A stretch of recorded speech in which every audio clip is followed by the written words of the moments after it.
We have before us the opportunity to forge for ourselves and for future generations a new world order.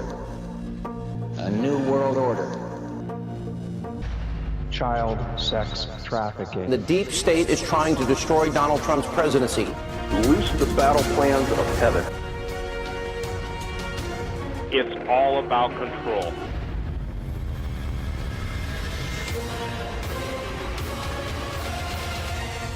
Broadcasting live to the world now. It's the Weekend Vigilante, Sheila Zilinsky. Today's program was made possible by the generous prayer and support of the faithful friends and partners of this ministry. Visit our new website at sheila.media.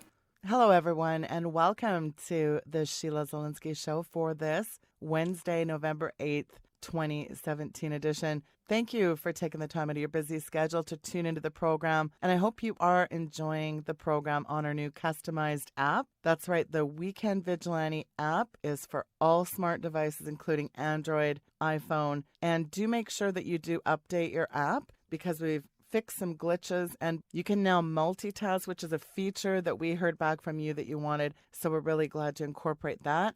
And we hope you are enjoying the podcast as well. And do not forget to subscribe to my YouTube channel.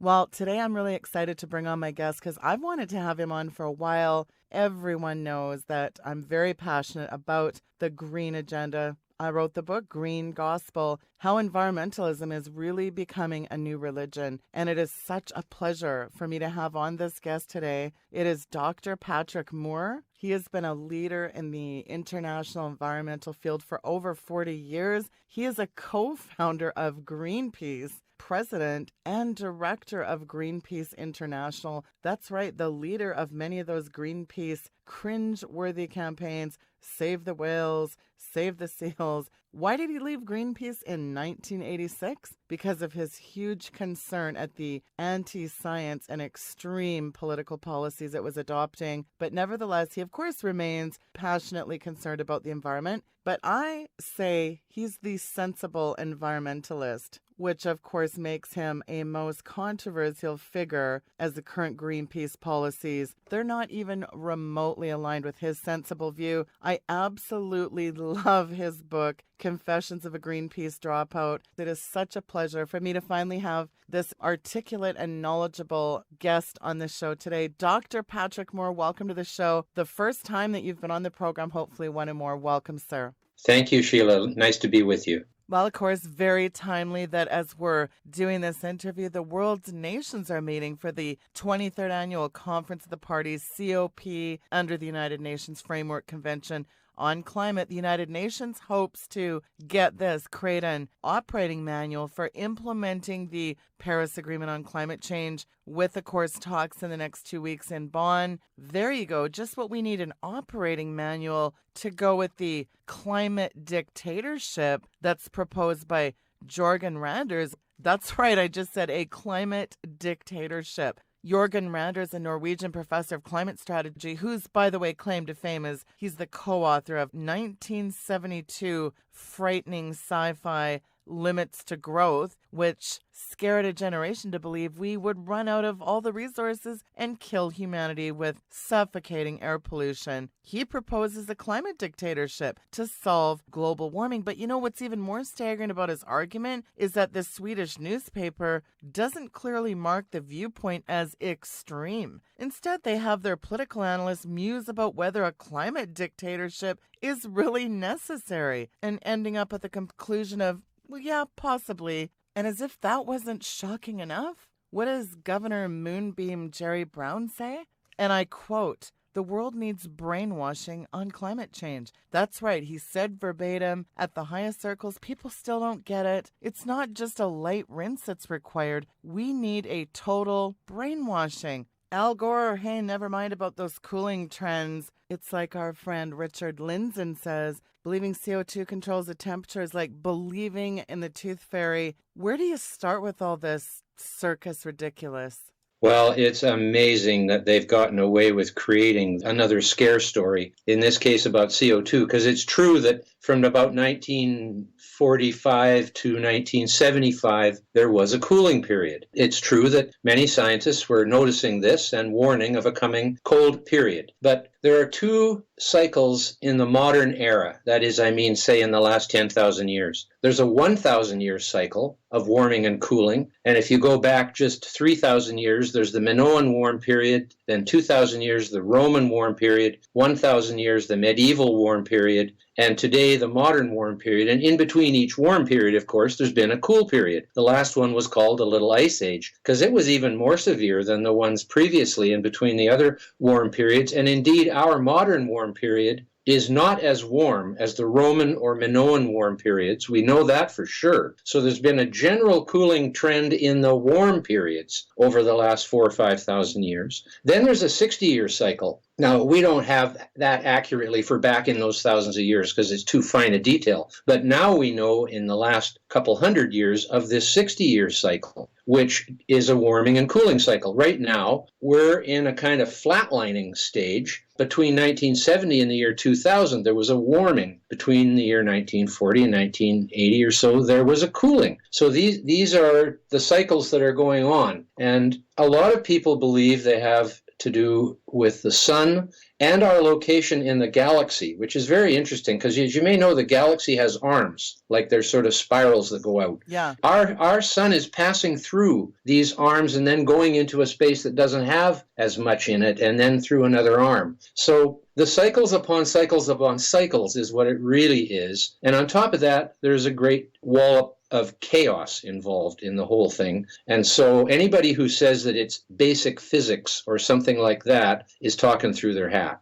Well, and these computer models, Dr. Moore, they're such a joke. Every one has been a flop. And besides that, how, as you just alluded to, how can you build a long-term CO2 trajectory if you have a time period where there's absence of human emissions? Well, that pretty much puts the kibosh on man-made climate change. I even read something from the United Nations. I call them the International Panel of Climate Crooks, but they have a long-term prediction of future climate states not possible. There it is, Patrick. Yes, they actually, the Intergovernmental Panel on Climate Change, which is the UN body, is a partnership of the World Meteorological Organization, which is weather forecasters, and the United Nations Environment Program, which is environmentalists. Neither of these have the long-term geological view of hundreds of millions of years. They're mostly focused on now and like next week. They're not focused on long term, so that's a problem. But the main problem with the IPCC is that it is inherently conflicted by its own mandate to find on the side of apocalypse, because it is only mandated to look at human impacts on the global climate. And therefore, if it were to find that humans aren't the main cause of the global climate, or that even if we were, it isn't dangerous, there'd be no need for their existence. So just like with politicians in all the world's governments who want the scientists to give them evidence of an impending disaster so that they can then pretend they're going to save the electorate from this impending disaster by passing laws and regulating everything and taking away our freedoms, that's the way that works. So the interface between science and politics here is actually, this is the biggest threat to the Enlightenment that has existed since Galileo was crucified. Well, he was crucified figuratively and sentenced to house arrest for the rest of his life. And if he hadn't recanted, they would have killed him. So all through history, individuals who make discoveries that are historical and game-changing are persecuted. Einstein, for example, when he brought out the theory of relativity, 100 top scientists signed a document saying he was wrong. That's right. His response was brilliant. He said, "Why 100? It would only take one." But Al Gore would like us to believe the science is settled, the debate is over. What debate and what consensus? I mean, this isn't science, Patrick. You know this. You're a scientist. Isn't scientist an ongoing mode of inquiry? Yes, it is, Sheila. But not only that, the word consensus is not a word that is relevant in the slightest to science. That's because, Einstein, one guy, figured out relativity. He wasn't a consensus of 97%. He was one person. And that's how science works. So consensus is a political and social word. Once science has discovered something new, and you can accept that this is part of truth or fact, then that can inform a political consensus. And that's the way it should work, because scientists shouldn't be making the decisions. They should be providing reliable information to the decision makers, who should, in an ideal world, be elected by the population. Although Plato thought that the top 5% of the people should be in charge and the rest weren't worthy. That was back then. Of course, the argument about, personal freedom and control by the state and all that is the left-right argument in a nutshell. But that should have nothing to do with climate change. The fact that climate change has become politicized with left and right, believe me, the left have made the wrong choice here. I'm not left or right when it comes to environmental issues. I don't believe it makes any sense. The environment is not political. The environment is to be studied and figure out how it works, and not to decide this is left and this is right. And even in politics, we should be choosing the best from both the left and right. And I characterize that as choosing the market-based approach to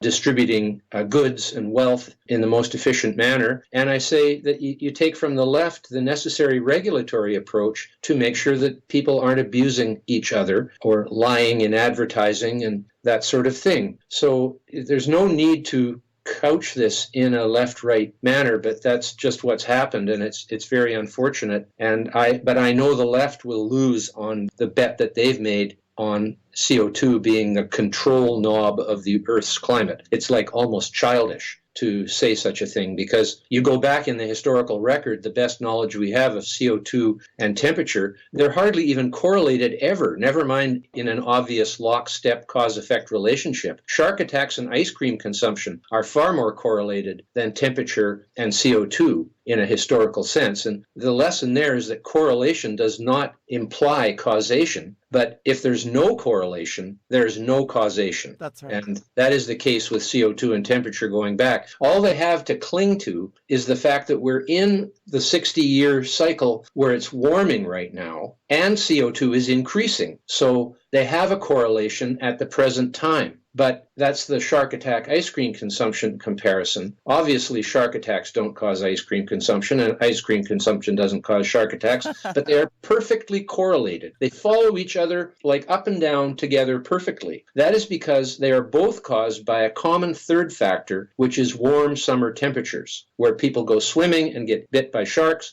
and eat ice cream. And in the cold time of year, they do neither. So whenever we're looking at this causes that, that's why they invented the word linked. They say vaccines are linked to autism. They're not saying vaccines cause autism. It's linked to.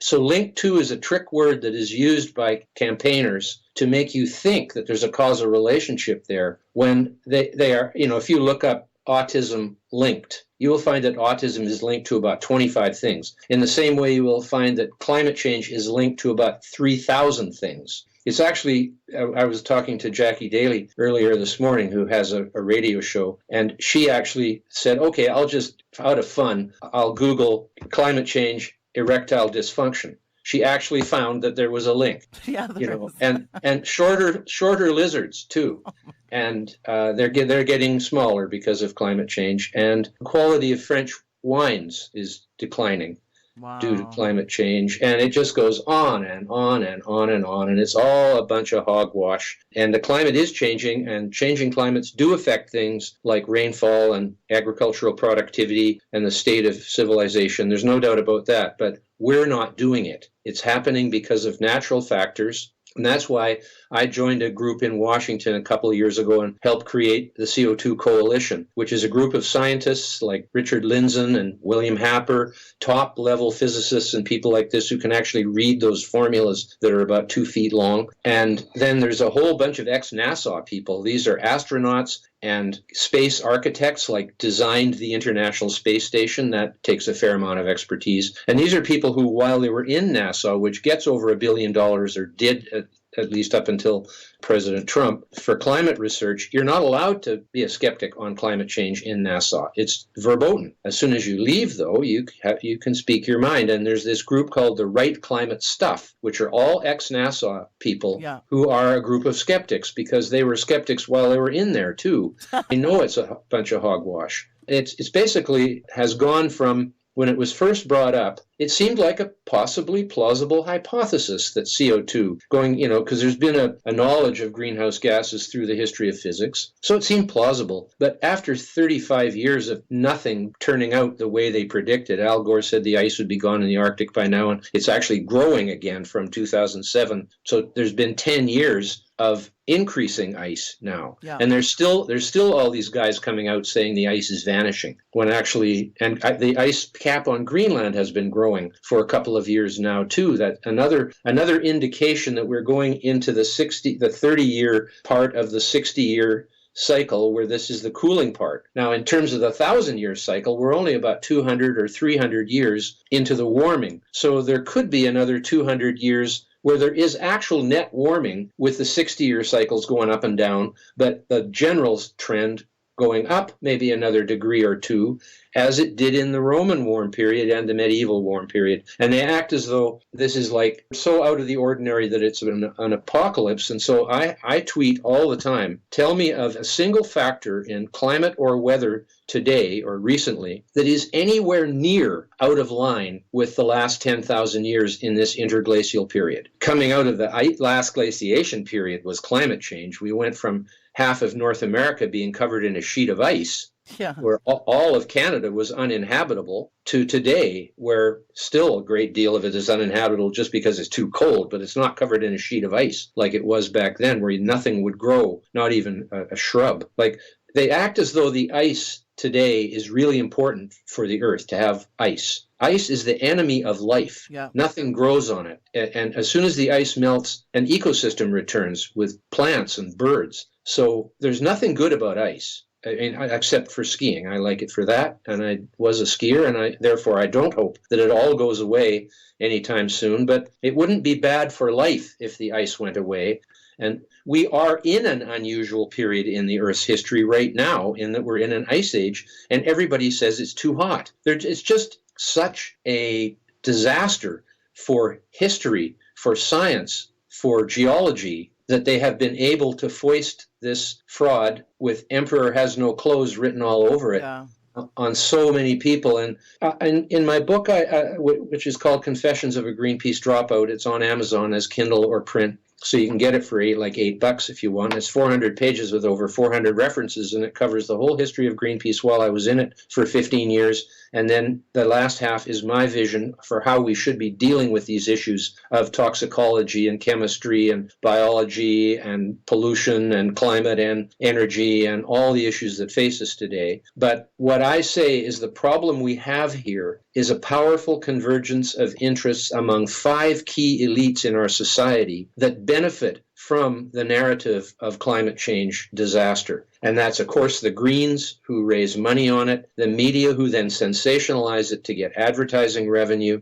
the politicians who use it to convince people they can help save them from this disaster, the crony capitalists, basically, like the Tesla and the wind power and the solar power and the ethanol and all that, which is billions of dollars in subsidies coming from taxpayers. Whenever a rich person buys a Tesla, they are being subsidized by the whole populace of taxpayers. So it's a transfer of wealth from the poor to the rich that's going on in that case, and in the case of the so-called renewable energy, too, which is all made out of non-renewable stuff. Nobody seems to have noticed that. Then you finally have the scientists, who are willing to be bought with taxpayers' money. There's very few scientists in the private sector, except for the ones that are working for the crony capitalists. There's very few scientists in the private sector who buy into the apocalypse greenhouse gas climate theory. Most of them are on taxpayers' money, working in government bureaucracies, and they are churning out this stuff that as soon as they churn one paper out saying it's a disaster, they always put a little piece on the end saying much more study is needed here, right? And of course, they're just asking for for more grant money.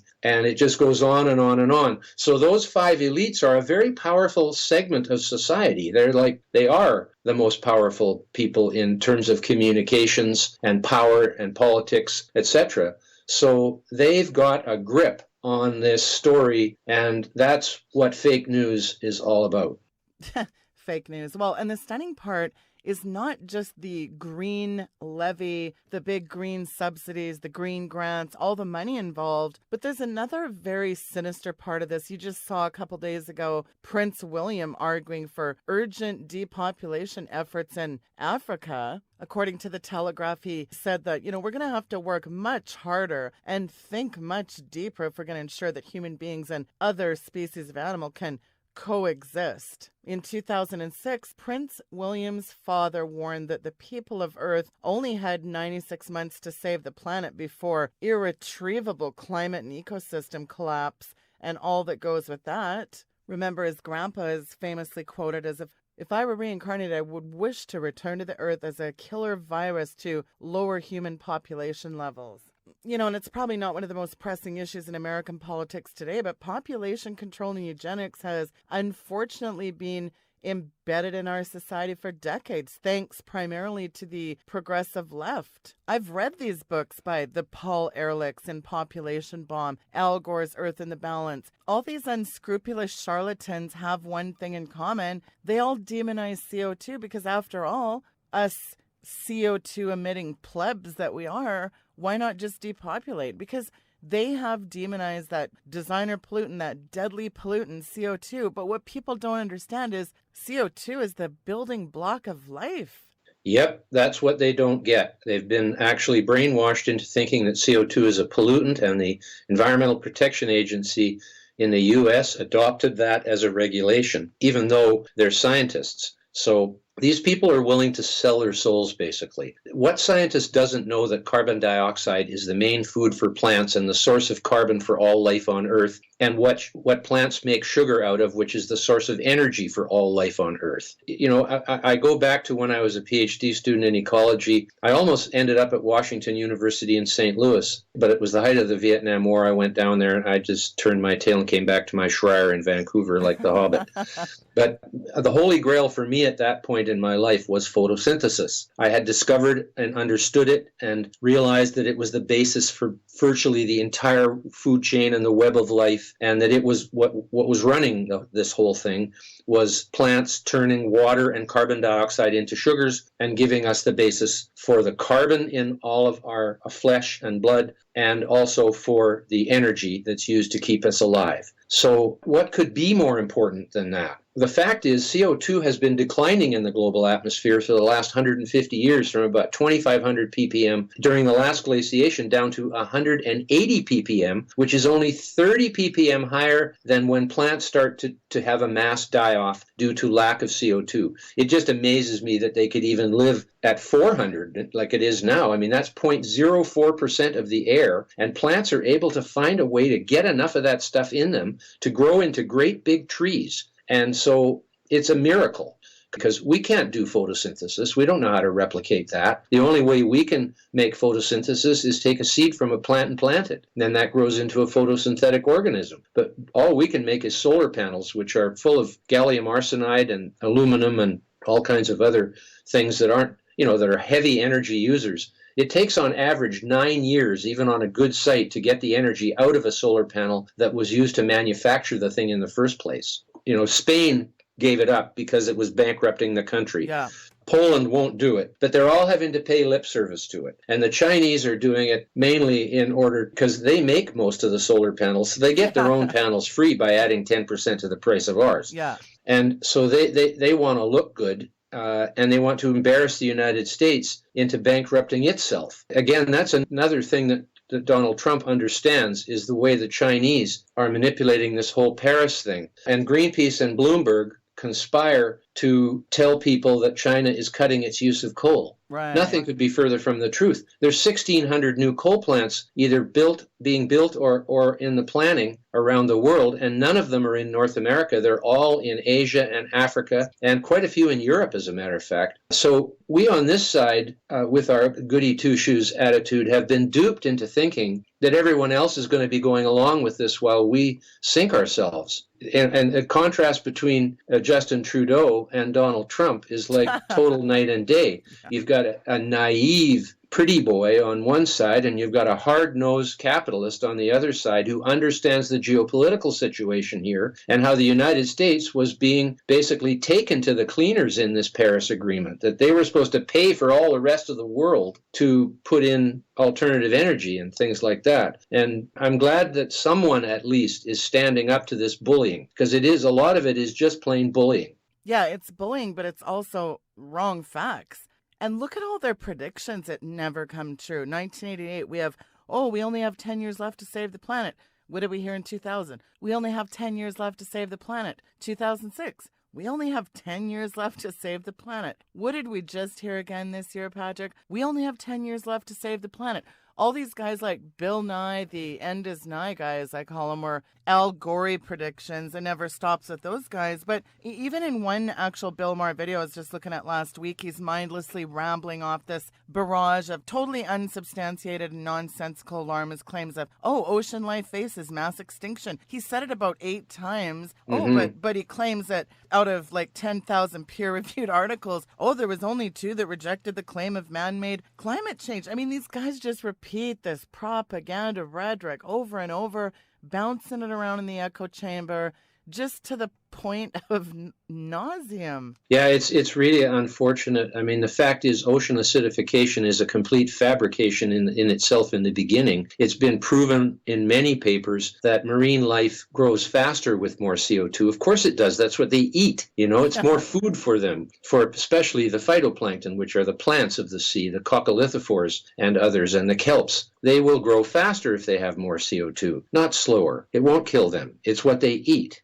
So, and then they say, well, there can be too much of a good thing. Fact is, CO2 is at one of the historical lows of the history of the Earth. And probably during the last glaciation, when it went down to 180 ppm, it was at the historical low, because it was basically steadily declined, net decline steadily, all through the history of modern life. And the reason for that decline is because of fossil fuels, because every time a plant dies and turns into coal or oil, it removes the carbon from the cycle in the atmosphere and the ocean. But the main cause of the loss of carbon from the atmosphere is the calcareous marine organisms that make shells to armor themselves, like clams and oysters and crabs and prawns and shrimp. Coral reefs are one of the main ones. And then there's the microscopic ones, the coccolithophores, which are plankton, and the foraminifera, which are zooplankton. In other words, they're tiny animals that eat the coccolithophores, and calcium, which is present in seawater in a fairly high concentration. So they make these shells for themselves to protect themselves from predation. But at the same time, when they die, those shells sink to the bottom and form huge shale sediment deposits, which is where we're fracking the oil and gas from today. But the shale contains the carbon from the CO2 that was in the atmosphere and then dissolved in the ocean and went down to the bottom and then stayed there forever. And so there's been this giant sucking of carbon out of the life system into these shale sediments, and you can find this on the internet without any difficulty. And so we were getting,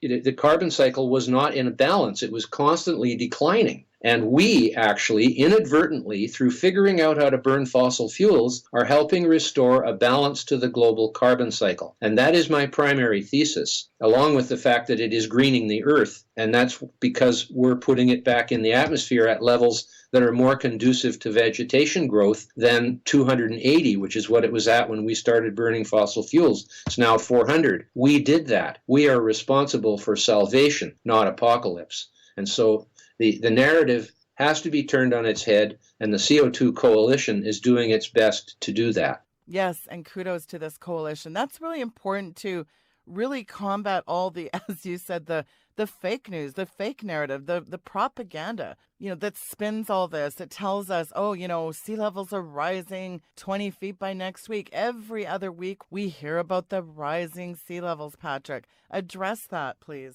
Actually, the Earth's sea level has not had any net change of any significance for at least the last 5,000 years. Bingo. It's gone up and down with the 1,000-year cycles. In the Little Ice Age, it was going down. In the modern warm period now, it is going up at least 1 millimeter per year, which is not going to kill anybody. We can easily deal with that. And if there's a need, we could hire the Dutch, because they figured out how to keep the ocean out of about a quarter of their whole country is under the sea level. Yeah. Or we can move uphill. I mean, look how fast they built Shanghai in the last 15 years. Yeah. We can build cities like so fast with our modern technology. Even after the Second World War, Europe was rebuilt fairly quickly. And now we've got technology that can do it 10 times as fast. So that is not a big threat. But the main thing is that there's all these islands in Indonesia and Palau over in the Coral Triangle area. They're on the equator, close to the equator. They're all undercut. These limestone islands are undercut by about 12 feet. And it's obviously the water that's done that. If the sea was continuously rising, you can't undercut a rock.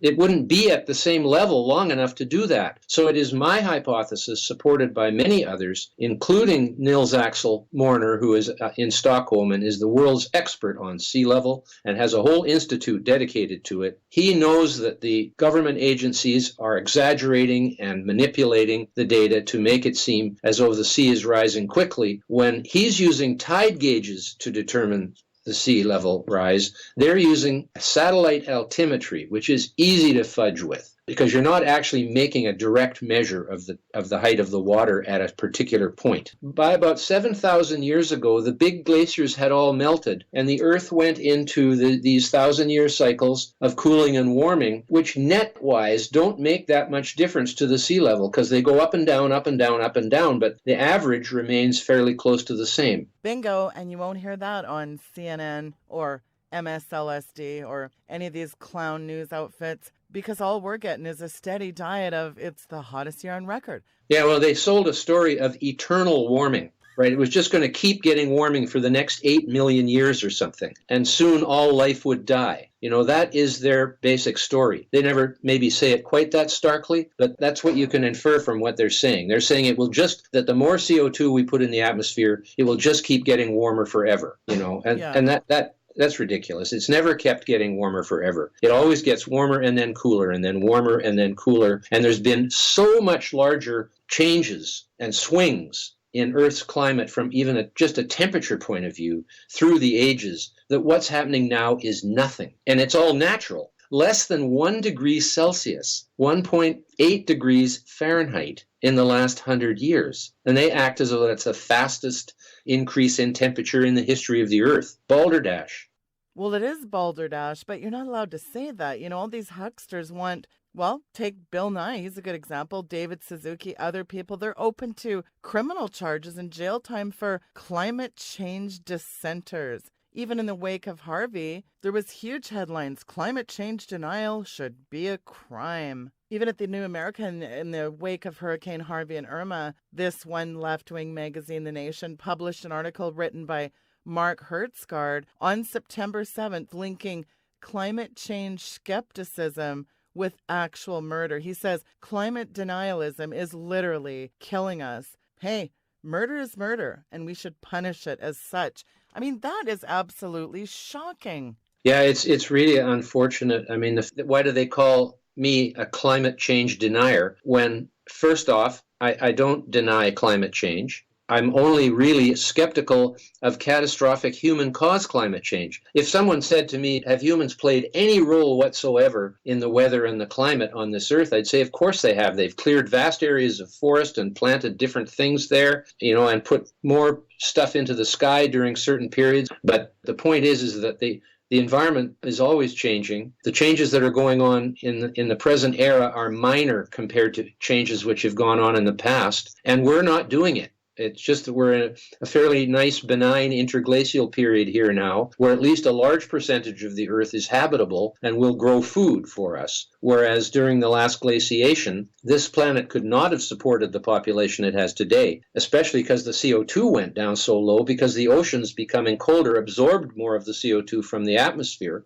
And if that happens again, like the 100,000 year cycles based on the Milankovitch cycles, if they repeat themselves again now, we would be now about 4,000 or 5,000 years going down into the next glacial high, because you go into the glaciation very, very slowly. You come out of it in 10% of the time that it took to go in it. It's sort of a sawtooth graph. Anybody can Google Vostok ice cores or Milankovitch cycle, and they can see these cycles. And we are in a place right now where we're gradually going to go back into a colder climate. If we have higher CO2 in our atmosphere, we have a much better chance of doing better through this next glaciation, because plants will grow faster in areas that will support them, which will be a smaller area than the area that supports them now. Yes. Well, in the waning moments, I really want you to talk, Patrick, a little bit about this book, Climate Change, The Facts, 2017. And of course, your book,